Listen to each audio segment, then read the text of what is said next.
everybody, back to 10 Cent. This is the ninth episode, and today I have these fuckers, Xander. Once I proposed to a girl with a ring pop, and she said yes, That's and sexy. then And Michael. and then we broke up because Up everyone. I didn't watch Once Upon a Time. Well, you shouldn't watch that. It's for gays and girls. So, on this You week's didn't say episode, that? Okay. I hope you can tell this is our fifth attempt. But on this episode, we're talking about fight scenes, and I suppose what makes a good fight scene, and all of that groovy business. Now, fight scenes are kind of a dime a dozen, especially in movies. Why do you guys think that is? What do you mean by a dime a dozen? Like they're just everywhere. Even if they're not good, they're put into everything. Yeah, I feel like they should not. I feel like there should be more dialogue, and I'd say a good out of 10, 80% of the time should be dialogue to 20% action. Well, I mean, there are good movies that are like all action. Yeah, but I guess it kind of The weird. first Transformers. you said that was good? Look, I you mean, know what? action Say movies- whether it was good or not, it was a staple movie in Michael's Bay's career, and one of the parts of his big success in recent history. One of his only big successes in recent history. All right, we're not speaking about Michael Bay on my podcast. Got that? You know what? Exactly. We'll just Now- say Michael goodbye. So, here's the thing, Michael. They are a dime a dozen, and I think good storytelling should be the focus, because when you create a well-made action scene, it can have in my opinion, what goes into a good action scene is two things. It's the emotional aspect of it, and how the scene itself is put together to reflect a dynamic battle, not just something that's kind of static. So but most battles don't do that. So having dialogue there well thought out dialogue would be better than having a silly battle that's kind of useless. But if you could make a battle use those previous 2 points to their advantage, then having a battle is just as interesting and impactful as having a good dialogue.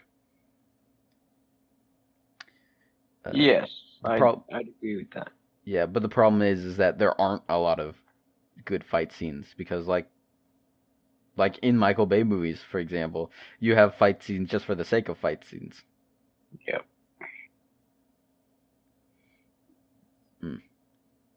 But really, you should never have anything in storytelling just for the sake of it.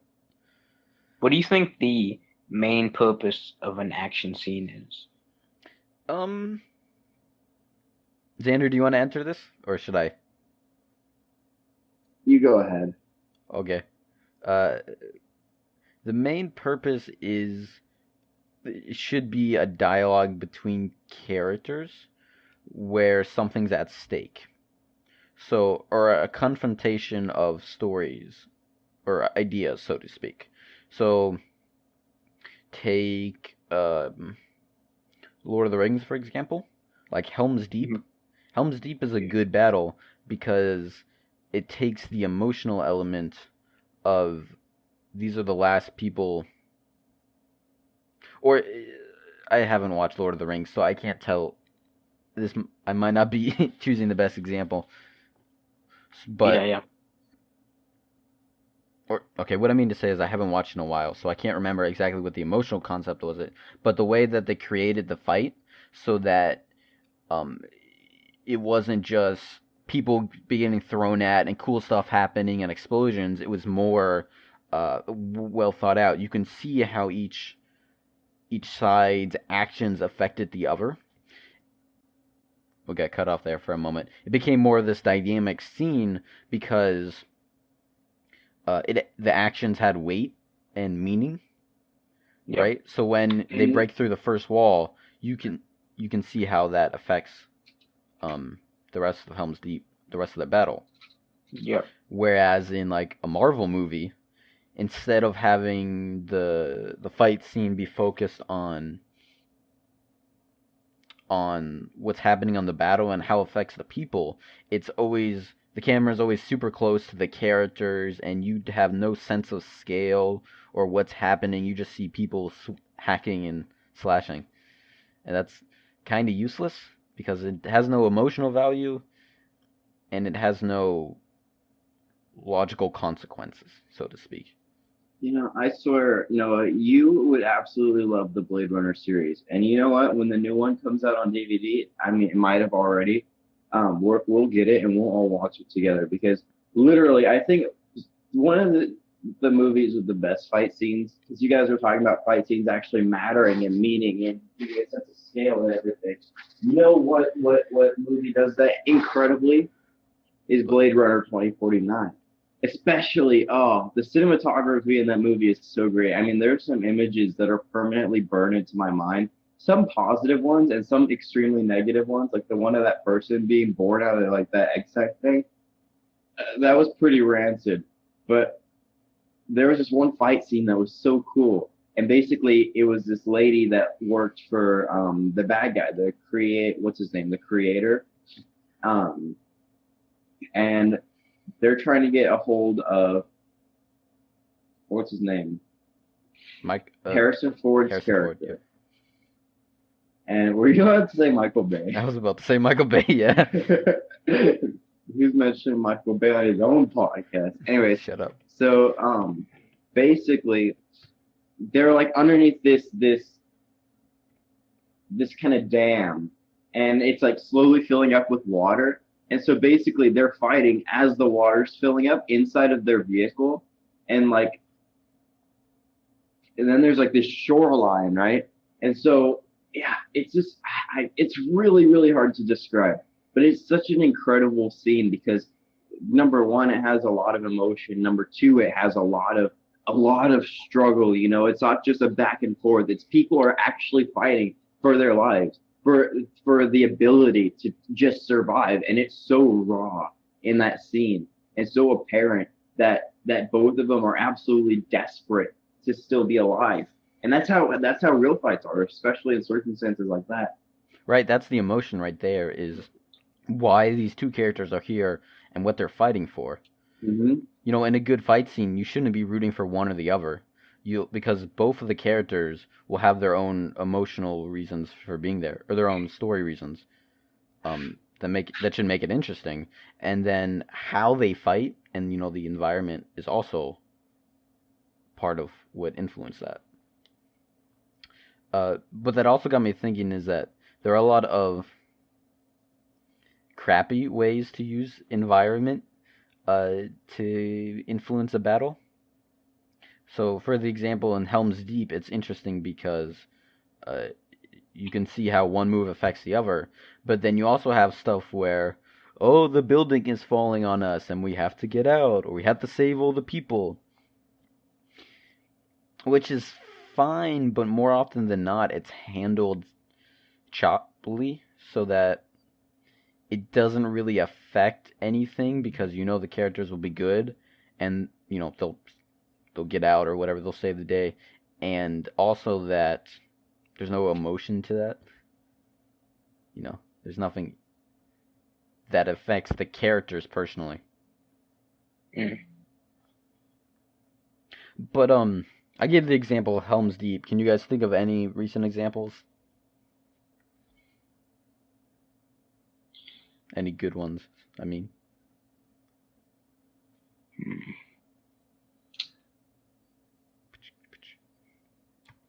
I'll let Michael speak on this one. Well, I guess you did also gave Blade Runner.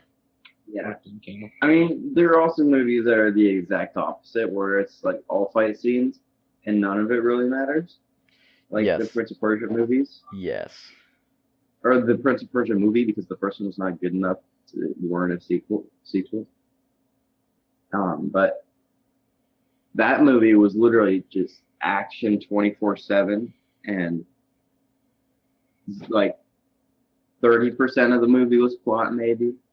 But the action scenes, I mean, they were pretty cool, but you never felt for not you didn't even think that the like main character should win, and it was for like all the wrong reasons. It was like at this point, none of the characters really matter. I don't understand what the heck's going on, so just let these guys fight, and like whoever wins. I mean, we already know who's gonna win because it's like the most generic action movie ever. So like, and that's another thing is that if you have a movie that's really generic, like the Avengers movies, and apparently Infinity War is supposed to change this. But for example, in Avengers, you're like, okay, none of the main Avengers are gonna die. Like, let's be real, Yeah. Like they have more money to make in this series. They're not gonna let a character die until there's like nothing left. Yep. That is funny, because how much do you think those Marvel actors make? If one of them got killed and couldn't come back, they would be furious. But That's the thing about making fight scenes realistic, and to a lot of people, that's frustrating when the director can't do that. when he can't kill people, yeah. Can't kill people, like, or the enemy of the main character or the good guys is just incompetent. That frustrates me a lot. There's so many moments and things in movies and TV shows where I'm like, that he should have died. Yeah, you dumbass, why'd you do that? Yep. Um, but that kind of goes back to what I said a moment ago about how both characters who come to the fight should equally be, they should both have their own reasons for being there that are equally important, that drive them, and that should also affect the way they fight, and they should fight, and the fight scene itself should be intelligently constructed so that it seems like it's this back and forth pattern. It's a game, it's a dialogue between characters' actions instead of their words. Yeah, they also have a fight scene in the very beginning of Blade Runner, and basically the fight scene when both of the characters are introduced, you don't really know who is who, and so they also do a good job of not necessarily giving away. I mean, the main character is Ryan Reynolds, but you don't know if he's gonna like get his ass kicked or something, Mm-hmm. And at the same time, all of the battles in Blade Runner have a purpose, right?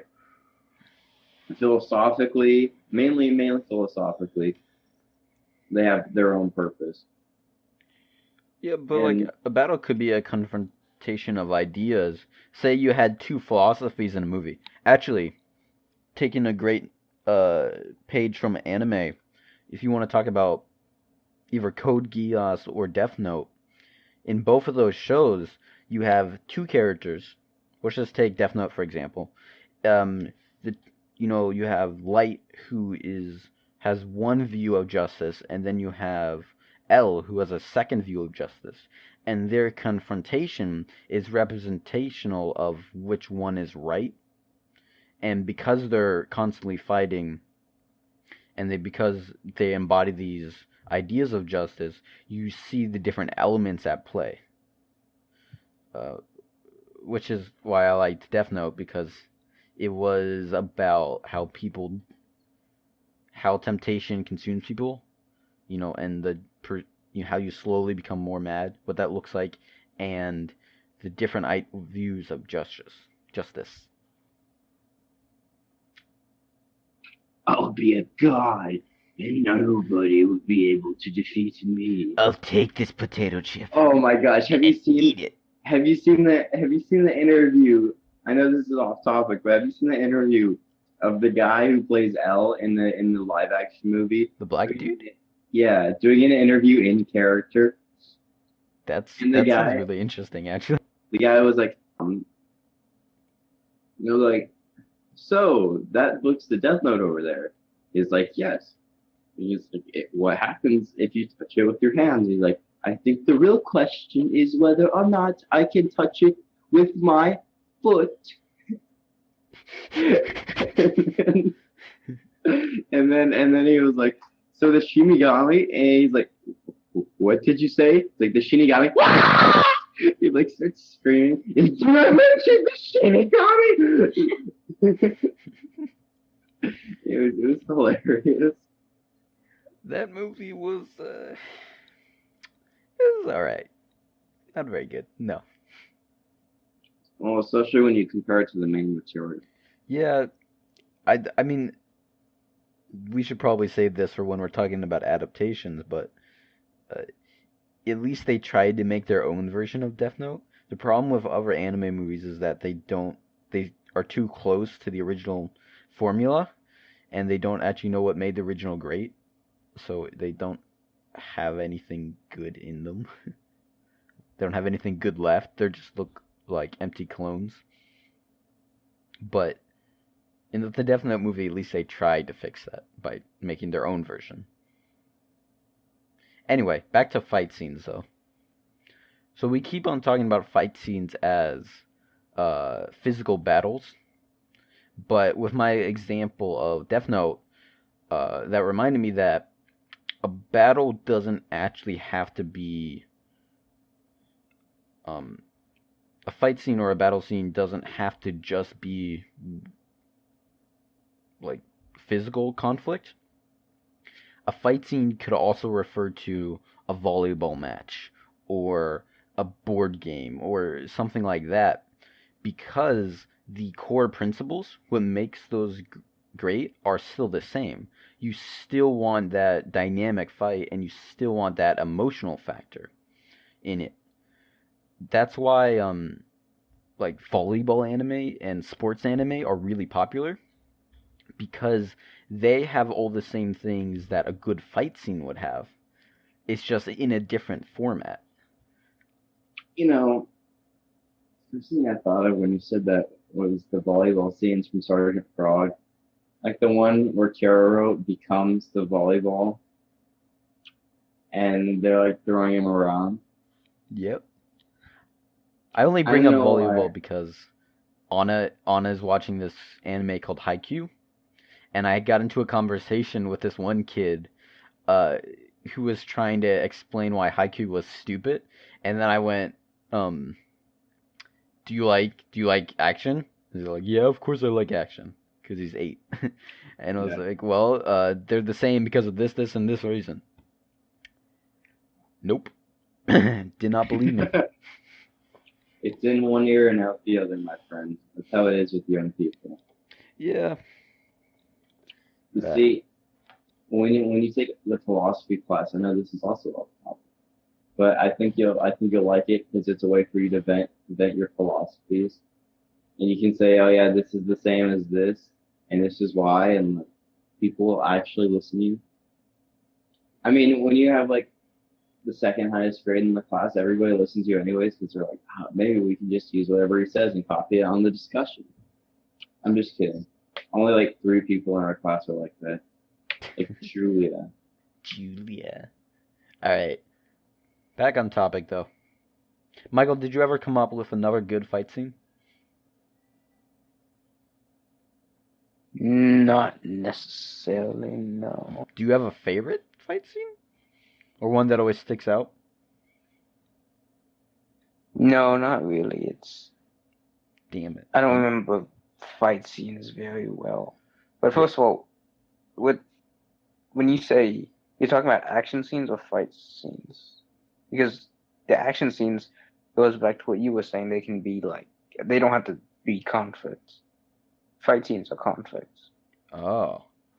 I never thought Things of it such that as way. action scenes could be running away, like a narrow escape, Mission Impossible. There's tons of these. I think Mission Impossible, the series, is pretty famous. Tom Cruise stunts, it's pretty famous for its action scenes, and a ton of them have to do with escapes,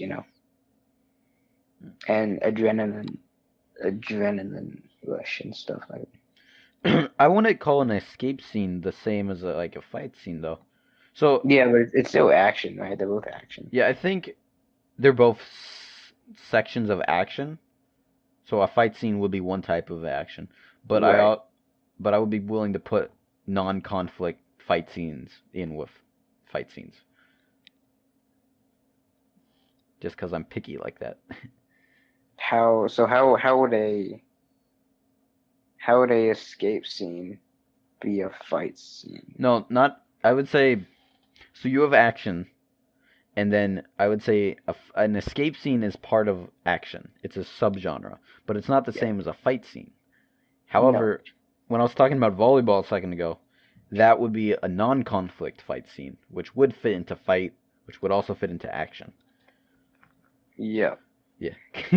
Maybe a Now I little get it. stupid way to describe it, but that's how I would Yeah, categorize I it. think I get it though. Yeah. Star Wars. Mm. You- So, What do you think of the recent Star Wars action scenes? Because The only good things about the new movies, pretty much. why is that's that? pretty true. That's pretty accurate. Well, actually, that's kind of exaggerating, but the action scenes were good. They were entertaining and stuff. See, that's the I'm not thing sure about if the they did anything for the characters though. yeah.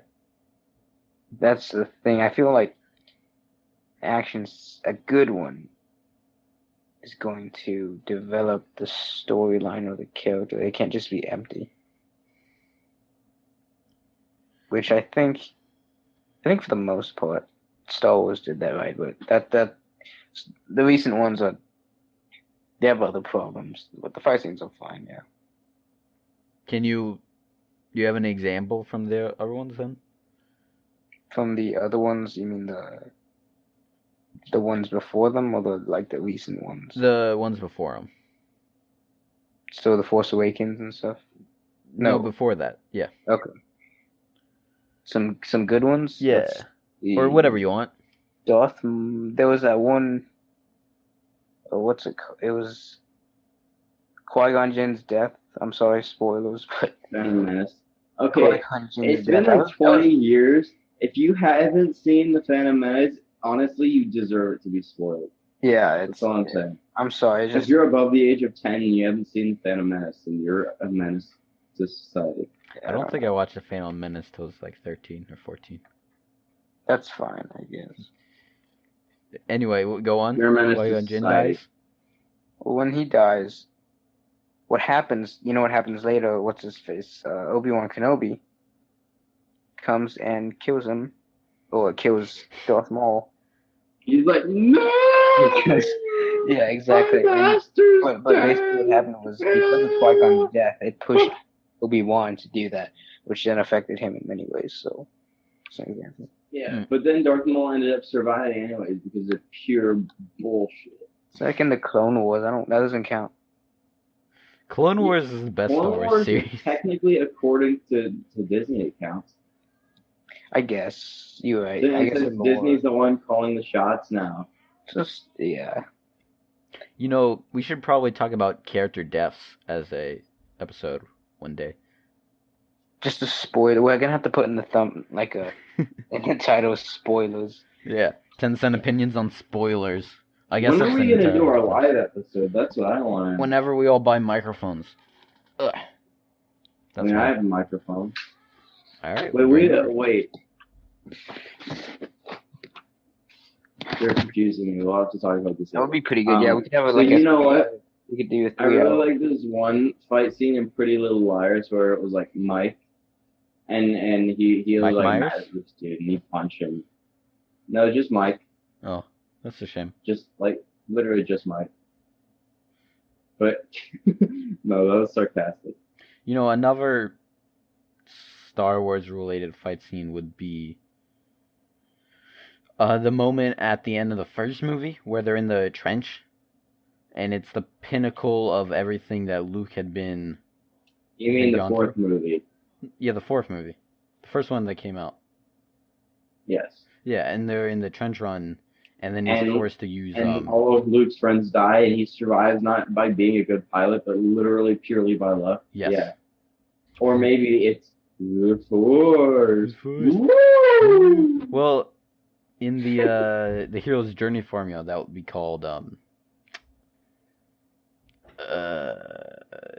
shit, what is it called? It has a special name whenever a character has like supernatural. Oh, it's supernatural aid. That's what it's called. He had supernatural aid. Is this in that character chart we talked about in class? Yeah, that I yelled at Yep. everyone about. I don't know if that's still. You're gonna have to show me it because I'm kind of questioning it. Yeah, I got the whole book. You can come here and read it. Yeah, I might. Because I feel like Can we like sit in your lap and read it like it's a story time session? What does that word say? It says the end. Castrophobic. What? Fight scenes? What?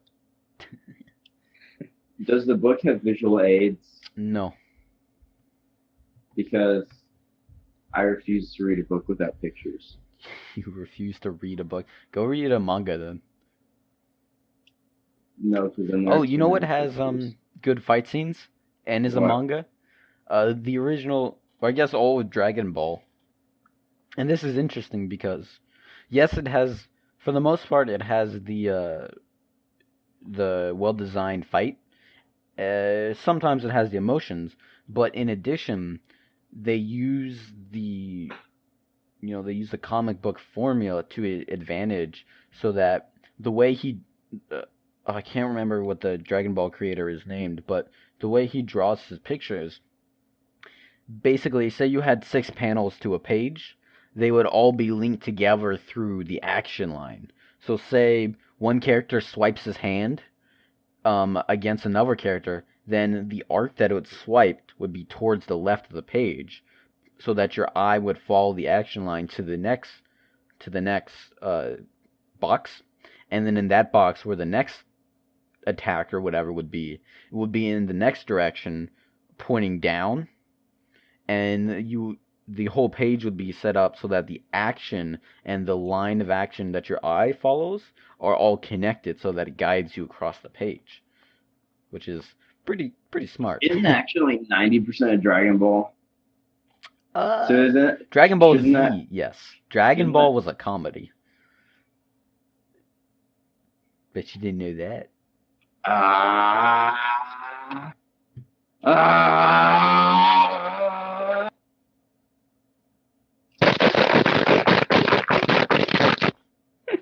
Excellent.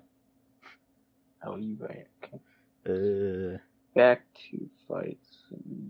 So, you know what? Being an anime guru, how would you say anime fight scenes are different from, let's say, mainstream live action movie fight scenes like Avengers and Marvel stuff?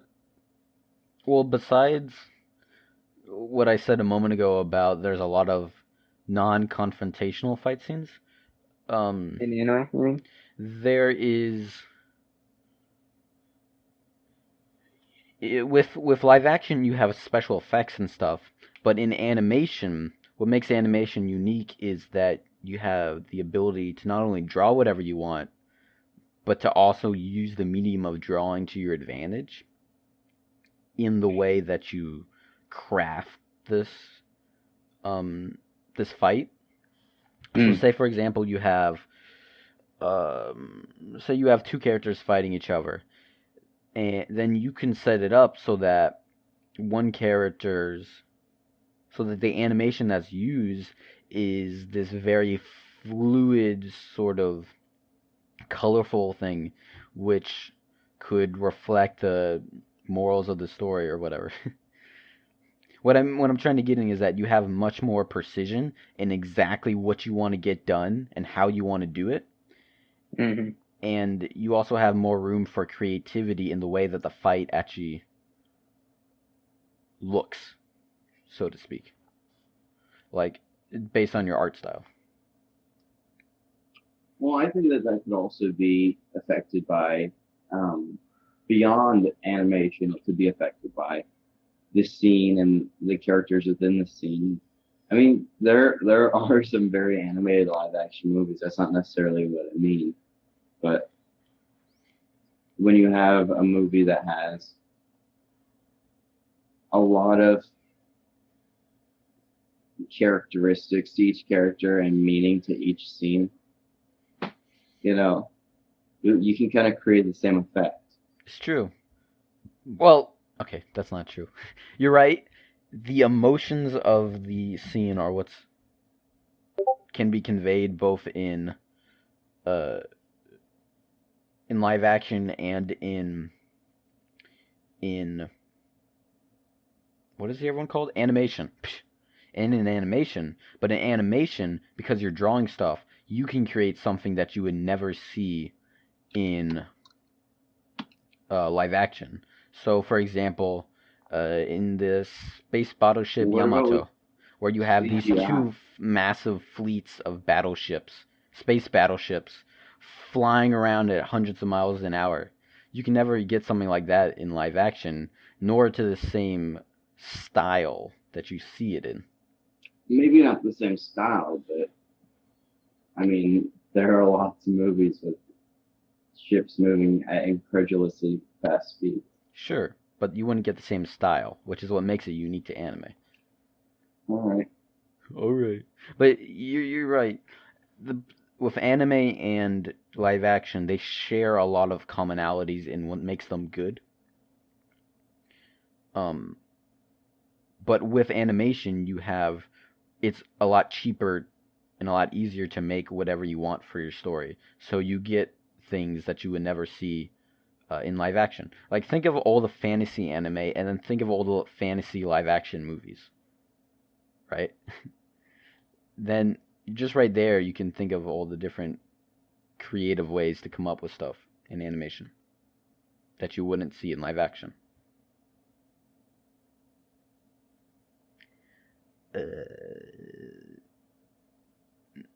And then on top of that, you also have the ability to design the scene to reflect what you actually want, more specifically. Because in live action, you have the camera and you have the set, but in animation, the very pictures that you're looking at can reflect what you want.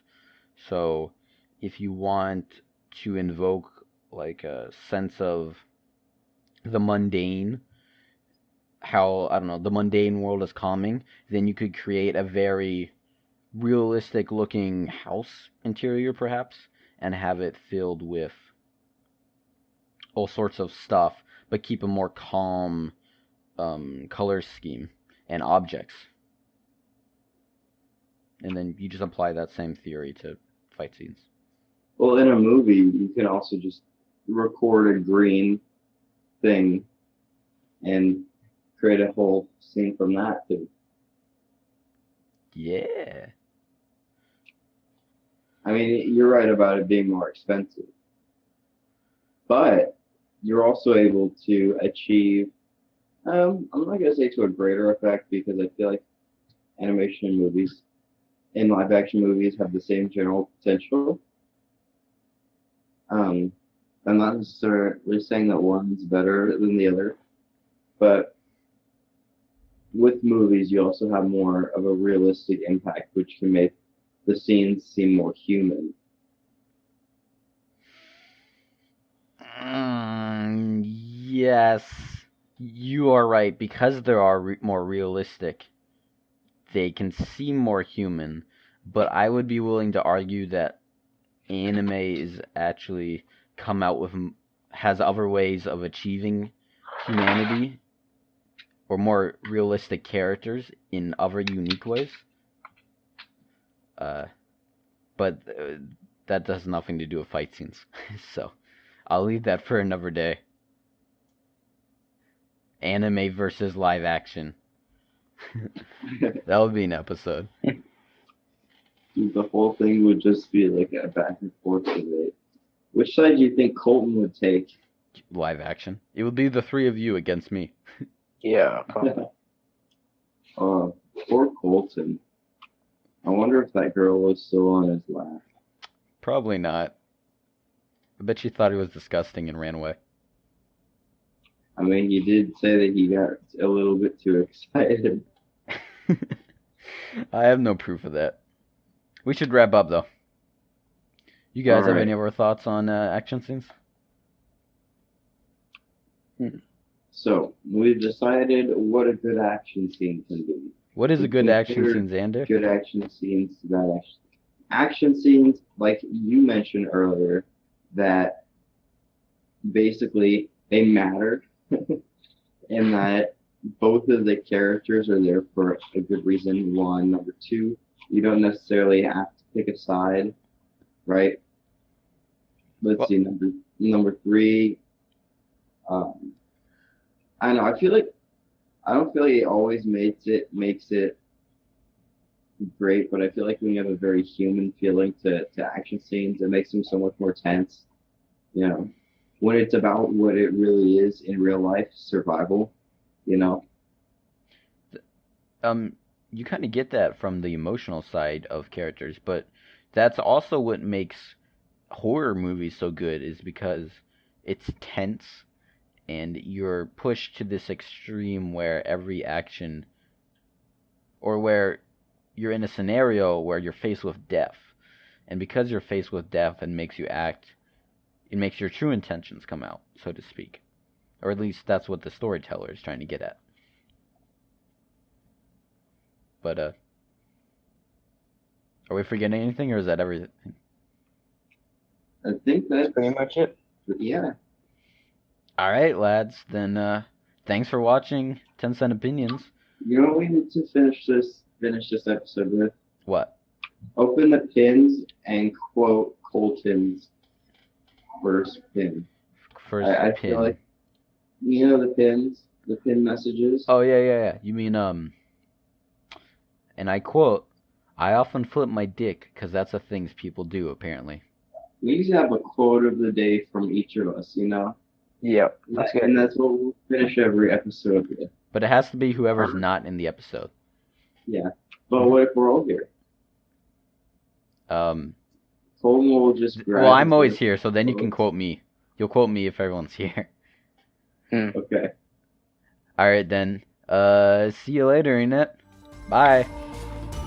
Goodbye, Internet.